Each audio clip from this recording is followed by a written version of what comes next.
Merci de nous avoir rejoints pour cette Allo Docteur.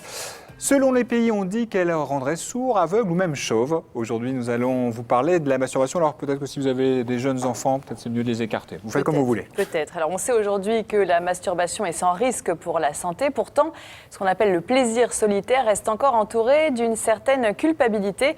D'ailleurs, on parle de plaisir solitaire, mais est-ce que ça ne peut pas aussi être une affaire de couple? La masturbation permet-elle de mieux connaître son corps et d'avoir une sexualité plus épanouie? Ça fait partie des questions qu'on va aborder. Effectivement, pour parler de ce sujet sans tabou, nous recevons deux spécialistes. Docteur Catherine Solano, bonjour. Bonjour. Vous êtes médecin sexologue et andrologue à l'hôpital Cochin, c'est à Paris. Et puis vous, Sophie Cadalen, vous êtes psychanalyste et spécialiste du couple. Bonjour. Merci d'être venue. On va peut-être commencer par un petit micro-trottoir ou quelque chose comme ça. Avant de répondre à toutes vos questions, on va regarder ce sujet. Chloé Buffard et Aldo Cardulo vous ont demandé votre avis sur cette pratique sexuelle et pour troubler un peu plus vos réponses, ils vous ont parlé d'onanisme. Si je vous parle de l'onanisme, est-ce que vous savez ce que c'est? L'onanisme. Alors non, absolument pas. Aucune idée. C'est quelque chose lié à les gens qui sont trop petits, non? C'est la masturbation. D'accord. Est-ce que vous avez l'impression que c'est un sujet tabou aujourd'hui? Ah oui, plutôt. Non, Pourquoi? parce que ça fait partie de la relation sexuelle, la masturbation, je pense. Rien que d'en parler, on devient tout rouge, je sais pas, on a vraiment du mal à aborder le sujet. Après, ça dépend de la personne avec qui on parle aussi. Ça peut être tabou comme ça peut ne pas l'être si c'est des amis proches. C'est normal que ce soit tabou hein, quand ça touche au sexe, surtout à la masturbation, un plaisir intime, c'est normal, mais bon, je pense qu'il faut se briser ce tabou. Est-ce que vous avez l'impression que le tabou est plus fort pour les femmes que pour les hommes? Oui. Je pense qu'un garçon a plus la facilité d'en parler qu'une fille, effectivement, mais... Les femmes ont plus d'intimité que les hommes, ou tout du moins ont plus de difficultés à en parler entre elles. Est-ce que pour vous, c'est une pratique qui est nécessaire pour avoir une sexualité épanouie? Ah bah bien sûr. Parce que je pense qu'il faut connaître le corps. Si on ne connaît pas, c'est impossible de faire que l'autre va connaître et donner du plaisir, par exemple. Ah, je ne sais pas. Je ne pratique pas, donc je ne sais pas. Pas forcément. Pourquoi? On peut trouver l'épanouissement autrement. Alors ça, c'est dans la rue. En cabinet, c'est aussi compliqué que ça de parler de la masturbation?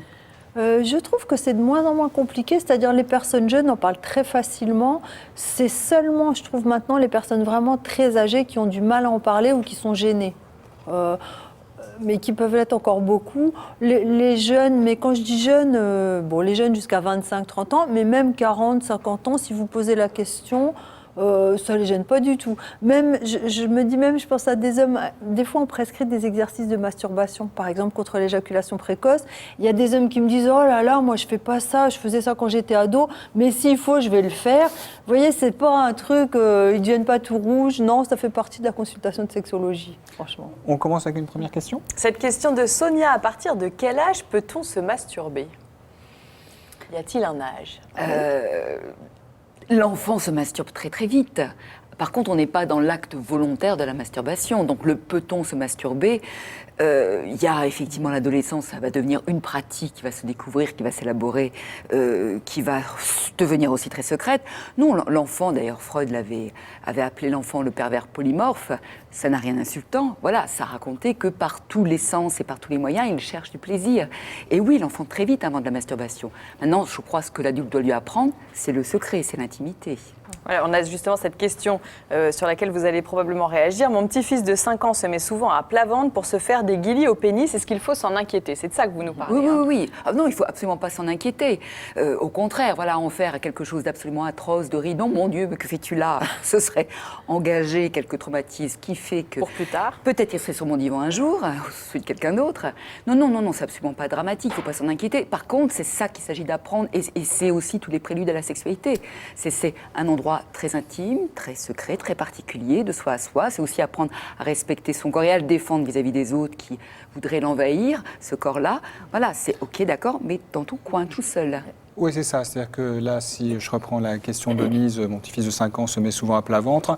Si c'est dans le salon, On peut peut-être lui dire, je ne sais pas, je pose la question, de faire ça, c'est ton intime, va dans ta chambre. Exactement, ça peut être, voilà, c'est dédramatiser. Non, il n'y a rien de dramatique, très bien.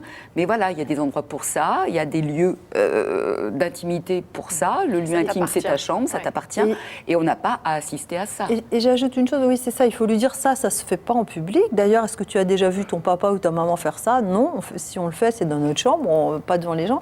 Et il y a une chose qui est importante, c'est qu'un enfant de 5 ans qui fait ça, en fait, il ne fantasme pas, il n'a pas des fantasmes sexuels, une imagination sexuelle érotique comme un adulte, parce qu'il n'a pas les hormones en route, il n'a pas le cerveau qui invente des histoires érotiques. Et c'est pour ça que ça gêne les adultes, parce qu'eux, ils projettent ça sur lui. Lui, c'est juste que c'est agréable, et il le fait, il ne voit pas pourquoi c'est gênant. Donc il faut lui apprendre que c'est quelque chose qui se fait en privé. Question d'Alain, quels effets chimiques la masturbation déclenche-t-elle?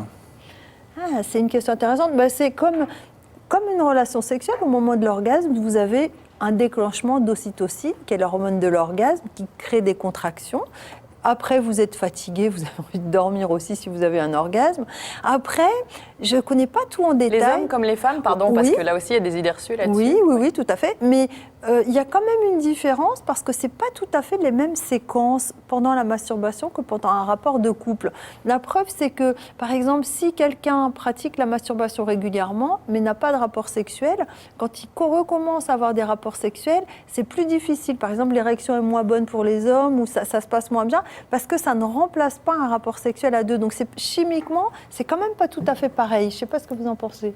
La chimie, ça, c'est votre domaine. Oui. Tiens, pour vous, par contre, oui, je vous en prie. Mais je ne crois pas que ça soit très étudié, vous voyez, les différences. On sait que c'est différent, mais je ne sais pas trop à quel niveau, franchement. On a cette question d'Amandine. On avait cette question d'Amandine qui nous disait qu'elle n'avait jamais envie de se masturber, elle s'en inquiétait. Non, je ne crois pas qu'il s'agit de s'en inquiéter. Ce serait peut-être, vous introduisez d'ailleurs le sujet, ma phrase est suspecte, en disant que voilà, c'était un peu tabou toujours.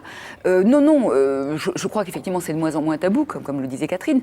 Et je dirais même que l'autre problème, ce serait d'en faire presque une obligation, presque un acte obligé, un passage obligé pour connaître son corps, quelque chose voilà, qui affirme, qui raconte qu'on est tout à fait autonome et qu'on se fait du bien et qu'on n'a pas peur de ça. Non, il y a des gens que la masturbation n'intéresse absolument pas. Est-ce que pour autant ils n'ont pas de vie sexuelle? Non, ça n'a rien à voir. Est-ce que pour autant ils n'ont pas de plaisir? Non, ça n'a rien à voir. Je dirais même qu'on peut avoir des caresses tout à fait ignorées de soi-même la nuit, par exemple, sans s'en apercevoir. Ça, c'est autre chose. Ça ne va pas être cette masturbation volontaire. Et non, si ça ne nous intéresse pas et si par ailleurs la sexualité ne nous pose pas problème, non, c'est absolument pas un passage obligé. Et je dirais même plus, c'est que quelqu'un, par exemple, cette jeune femme, si elle se dit il faut que j'y arrive, en général, ça ne marche pas. C'est inhibant, parce que si vous voulez, pour avoir une masturbation qui fonctionne, il faut avoir des fantasmes érotiques, il faut avoir une excitation corporelle. Donc si vous vous dites, je vais faire un exercice de masturbation, stimuler mon clitoris pour avoir un orgasme, elle va se dire, mais c'est pas agréable, je comprends pas ce que les gens trouvent à cette pratique. Donc ça sert à rien de se forcer non plus. Ou se dire, j'ai quelque chose qui ne va pas et j'ai un problème. Ce qui n'est pas rare dans la sexualité. En tout cas, très vite, on arrive à ce genre de conclusion. Je prends beaucoup plus de plaisir en me touchant que lors des rapports sexuels avec mon mari, au point d'avoir moins de désir pour lui. Que faire? Alors ça, j'allais dire, c'est pas tout à fait normal. Ça veut dire que je pense que c'est quelqu'un qui n'ose pas expliquer à son mari ce dont elle a besoin. Parce que c'est une bonne chose de se connaître, c'est dommage de ne pas partager les connaissances et de ne pas en faire profiter l'autre. Alors après, quand c'est un couple qui débute, qui est ensemble depuis pas très longtemps, c'est normal parce qu'il faut parfois du temps pour se connaître. Et parfois, c'est pas très facile d'expliquer des choses concrètes, parce qu'il y a des femmes qui vont dire, moi, mon clitoris ne supporte pas le contact, donc il faut faire des caresses autour, ou il faut mettre un petit tissu dessus parce que directement ça me fait mal, ou au contraire, il faut appuyer assez fort ou assez longtemps. Et donc, c'est pas tellement évident de donner des choses techniques à son partenaire. Ça, c'est vrai. Mais on peut guider, c'est quand même bien de réussir petit à petit à se connaître comme ça, parce que normalement, 99% des gens vous disent c'est beaucoup plus agréable de faire l'amour à deux, j'ai plus de plaisir que tout seul. Cette question de Jojo, ma femme ne veut pas se masturber devant moi, comment la convaincre? Ça c'est voilà, là c'est tout le champ de la fantasmagorie. Jojo aimerait que sa femme se masturbe devant lui, pour le coup ça l'exciterait, et elle n'en a absolument pas envie, apparemment. Donc c'est pas comment la convaincre. Je vais le dire autrement, il n'y a pas d'obligation à la convaincre. Il ne va peut-être jamais réussir à la convaincre. Par contre, ça peut faire partie du jeu sexuel, de tenter de convaincre l'autre, de tenter de l'amener dans son excitation à soi. Mais c'est du jeu, voilà, il n'y a pas d'obligation de résultat à la clé. Peut-être qu'elle ne le fera jamais parce que peut-être que jamais elle ne sera excitée par cette perspective. Donc c'est à Jojo de faire preuve d'imagination pour l'amener très doucement, très tranquillement, très subtilement à peut-être oser faire ce pas-là. Et si Mais il s'agit aussi de son désir à elle, finalement. Exactement, et si elle ne veut pas, voilà, elle n'en a tout simplement pas envie. C'est vraiment le terrain de la sexualité où le j'ai envie, j'ai pas envie doit être très net. Alors, on ne sait pas toujours très bien, très nettement, justement, ce dont on a envie. Mais être, justement, se sentir obligé par l'autre, à cause de l'autre, ou un espèce de chantage de l'autre, ça, pour le coup, comme disait Catherine tout à l'heure, ça va certainement couper le désir. Et par contre, ce qui est important, je vais rajouter, je suis entièrement d'accord avec vous, on n'a pas à convaincre quelqu'un. Le nombre d'hommes qui disent comment convaincre ma femme de faire une fellation, ben non, on n'a pas à convaincre. On peut demander, heureusement. Mais alors, une chose qui est importante, c'est qu'on peut changer d'avis. C'est-à-dire que sa femme n'a pas envie, il ne faut pas se dire, bon, ben, elle m'a dit qu'elle ne ferait pas, bon, je ne lui redemande jamais. Parce que moi, je vois des fois en consultation une femme qui me dit, oh, mon mari m'avait proposé, par exemple, de me masturber devant lui et je ne voulais pas. Maintenant, j'aimerais bien le faire, mais il ne me demande plus jamais et je n'ose pas lui proposer. Donc, il ne faut pas hésiter, comme vous dites, à faire un jeu et petit à petit, parce qu'en 8, 10, 12, 15 ans de vie de couple, ben, on peut quand même évoluer aussi. Bon, et puis, il faut parler, quoi. Finalement, il faut parler. Alors, aujourd'hui, on se sent peut-être un peu plus autorisé à parler. Ça n'a pas toujours été le cas. Hein. Pendant des siècles, les médecins ont contribué à diaboliser cette pratique. Pourtant, c'est un geste naturel et intime. Retour sur l'histoire d'un tabou avec Maroussia Renard, Chloé Buffard et Olivier Berry. Rien de plus naturel et pourtant aujourd'hui encore elle suscite gêne, honte et se pratique en secret. La masturbation est l'histoire d'un tabou qui prend racine dans les préceptes du catholicisme. Pour la religion catholique, la masturbation, c'est une pratique perverse. Ça fait partie des crimes contre nature, comme par exemple la zoophilie ou l'homosexualité. Mais c'est la médecine qui, à la fin du XVIIIe siècle, va transformer le plaisir solitaire en une pratique pathologique, promettant aux plus assidus une mort certaine. Tout commence à Lausanne en 1758. Le docteur Samuel Auguste Tissot travaille sur un sujet fort peu académique, les méfaits de la masturbation. Et la liste des risques est longue. Épuisement, troubles digestifs, fièvre, délire, cette pratique peut même conduire à la mort. Le docteur Tissot va le démontrer avec l'histoire édifiante d'un horloger de 17 ans. Quand Tissot va le voir, il en est déjà à un état où il va mourir très prochainement. Il se liquéfie littéralement, donc il a le nez qui coule, il bave continuellement. Et tout cela, dit Tissot, parce qu'il s'est masturbé d'une façon incroyable pendant des années et des années. Tissot n'a aucun doute sur le diagnostic. Et même si le jeune homme est certainement mort d'une maladie grave, à l'époque, personne ne remet en cause sa version des faits. Le médecin suisse a atteint son but. Son livre « L'onanisme » est un des best-sellers de la fin du XVIIIe siècle. Les conséquences de tout cela, ce sont des conséquences qui vont être extrêmement graves. Et le fait de médicaliser cette masturbation va aboutir à une grande peur. Dès lors, la surveillance s'immisce dans chaque instant de la vie quotidienne des enfants et des adolescents. Certains parents attachent même les mains de leurs enfants aux barreaux du lit. D'autres les contraignent à dormir avec des ceintures de chasteté. Alors, dans certains cas extrêmes, on va faire chez les petites filles des clitoridectomies. La clitoridectomie, ça s'appelle une excision. Et chez les petits garçons, on va faire des infibulations, c'est-à-dire qu'on va les empêcher d'avoir des érections en leur passant dans le gland un certain nombre de tiges. Enfin, c'est des choses horribles. Cette répression impitoyable perdure jusqu'aux années 40 et les travaux révolutionnaires d'un scientifique américain, Alfred Kinsey. Au volant de sa voiture, il sillonne l'Amérique tout entière pour interroger les populations sur leurs pratiques sexuelles, y compris les plus inavouables. Donc la masturbation, bien sûr, c'est une question qu'il pose. Il la pose à quel âge, comment, à quelle fréquence. Ces questions, Alfred Kinsey va les poser à plus de 12 000 personnes. 10 ans d'un travail acharné dont il tire 2 livres, l'un sur le comportement sexuel des hommes, le second sur celui des femmes. Leur publication fait l'effet d'une bombe. Le scientifique y révèle que 92% des hommes et 53% des femmes se masturbent régulièrement. Et comme tous ces gens ne sont pas a priori malades, ils montrent même que la masturbation féminine peut être un facteur d'épanouissement dans le couple pour la sexualité des femmes.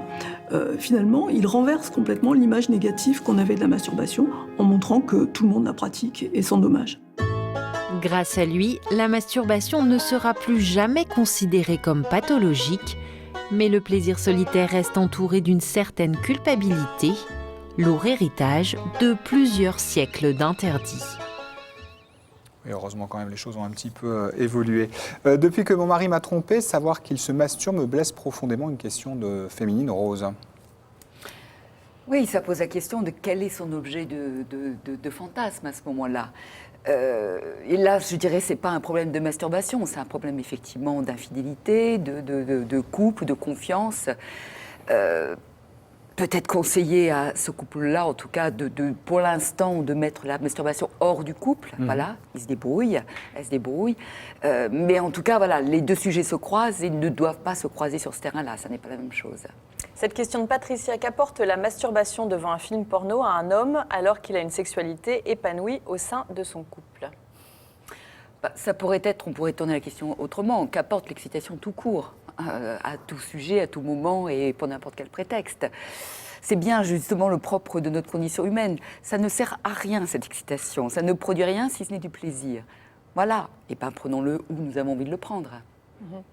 Je dirais qu'il y a une chose que je remarque en consultation maintenant, c'est que beaucoup de personnes confondent masturbation et pornographie maintenant. Parce qu'il y a beaucoup d'hommes qui utilisent la pornographie comme support.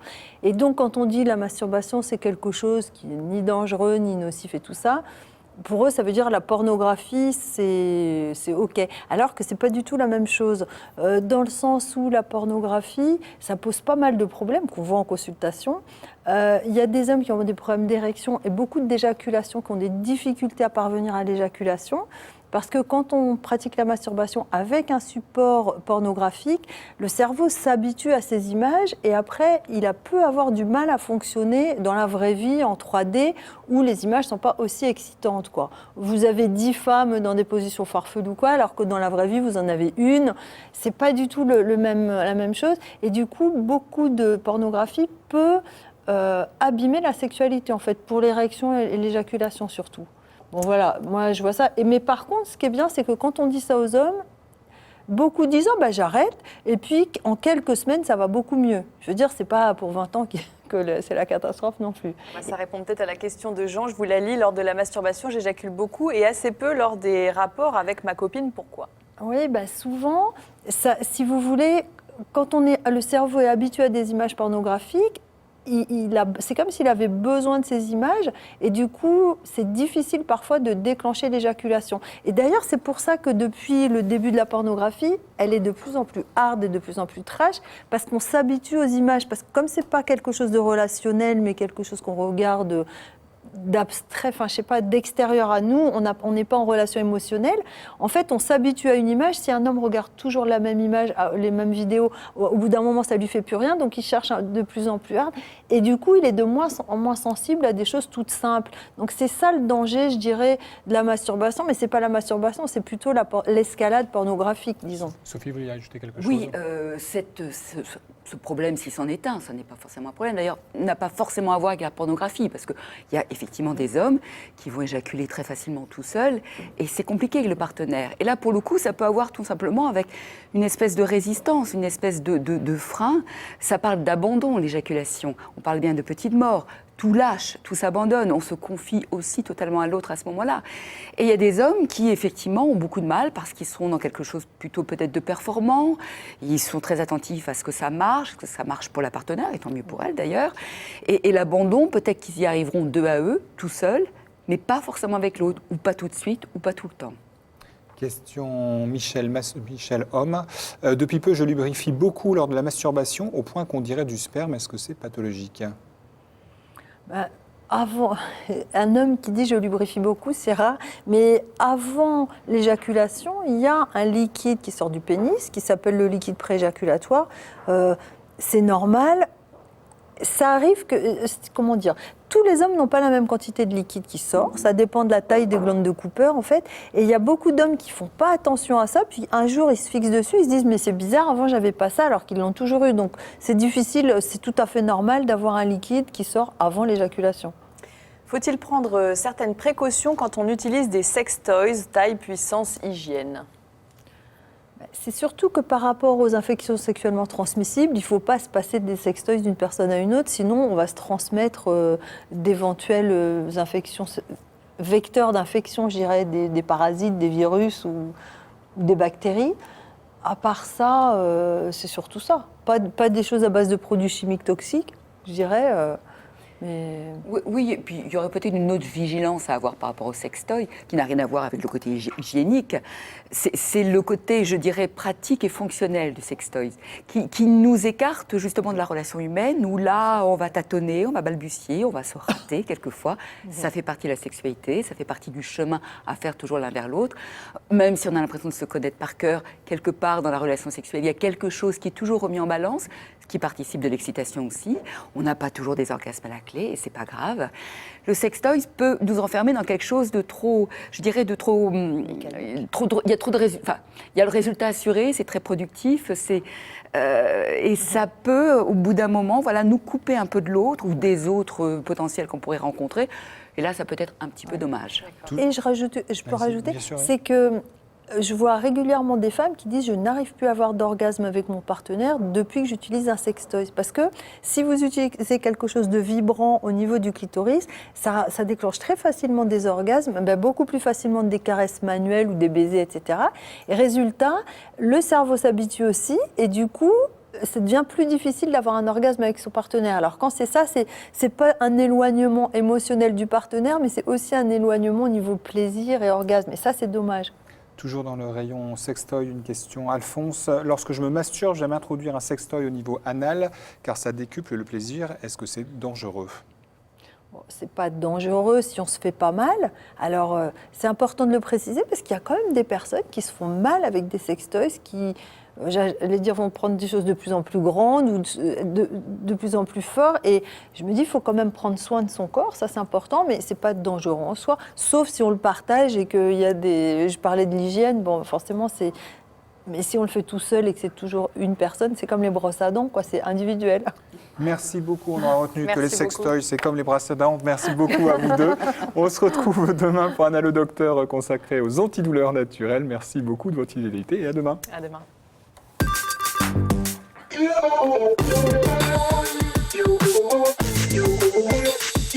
You